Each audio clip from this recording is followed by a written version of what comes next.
አርሶ አደር ዲንዳሞ ዲጋሞ ኑሮን ለማሸነፍ በወጣትነት እድሜያቸው የኦሞ ወንዝ በእግር ተሻግረው የንግድ ሥራ መጀመራቸውንና ከባለቤታቸው ወይዘሮ ሙሉነሽ በርገኖ ጋር ትዳር ከመሰረቱ ወዲህ በአንድ ጥማድ በሬ የግብርና ሥራ መጀመራቸውን አውስተዋል። አርሶ አደሮቹ የቤተሰባቸውን ጠንካራ የሥራ ባህል ለማስቀጠል የዘውትር ህልማቸው የሆነውን ባህላዊ የከብቶች መቶ ቆጠራ ወይም ለልጥቤ ስርዓት ለማሳካት በእንስሳት እርባታም በሰብል ልማትና በሌሎች የግብርና ልማት ስራዎች መጠነ ሰፊ ርብርብ ማድረጋቸውን ተናግረዋል።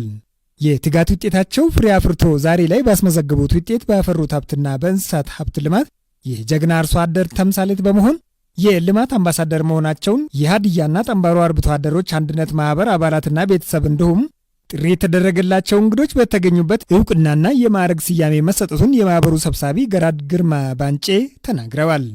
የጠንባሮ ብሔረሰብ ባህላዊ የከብቶች መቶ ቆጠራ የህዝብ ለህዝብ ትስስር ለማጠናከርና አንድነትን ለማስፈን ከፍተኛ አስተዋጽኦ እንደሚያበረክት ከማህበሩ አባላት መካከል ሀጌ ገራድ ታርቀኝ ቦጋልና ገራድ አበበሻሜቦ ተናግረዋል። ይሄ ባይል ነው፣ ወግ ነው፣ ወጉን ማሳደግ ነው። ማንም የተኛውም ቤት ወጉን፣ ስርዓቱን፣ ባይሉን ያ ህገ መንግስቱም ስለሚደግፍ ከብት ያረባ ሰው ራሱ ብቻ አይደለም ህብረተሰቡን ተጠቃሚ ያደርጋል። ህብረተሰቡን ደካማ ህብረተሰቡን ተጠቃሚ ያደርጋል። በሬ ለሌለው በሬ ይሰጣል፣ አርሶ ይጠቀማል። ወተት ለሌለው ከብት ገዝቶ ላሚቷን ይሰጣል፣ ወተት ይጠጣል። እርሻ አርሶ ይጠቀማል። ህብረተሰቡ በጣም ከባለቤቱም በላይ ህብረተሰቡ ነው ተጠቃሚ።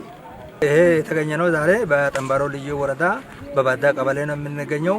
በዚህ አካባቢ እንዲህ ያለው እንሰት አለ ብለን አልገመተንም። ለኛ እንዶ ትልቅ ትምህርት ይሆናል ብዬ ነው እያሰቡ ያለው። ለእኔ እንኳን ትምህርት ይሆናል ብዬ ነው ያሰብኩት። እንዲህ ነው ወይ ሰው ያለው እንዲህ ነው እንደ ያደረው ብለን በጣም ጥሩ ሁኔታ ነው ያየ ነው። ያው እናንተ ምስክሮች ናቸው ያያችሁ ሰዎች።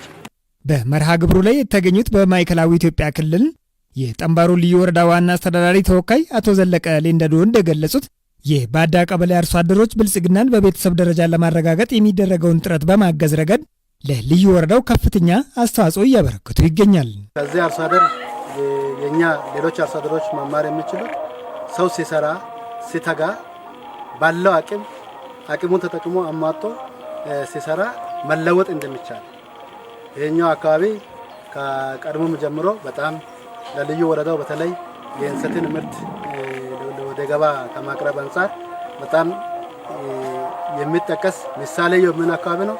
ከብት መቶ የቆጠረው ታላቅ ወንድማችን ዲንዳሞ ዲጋሞ በተለይ ለዚህ ሞዴል ነው።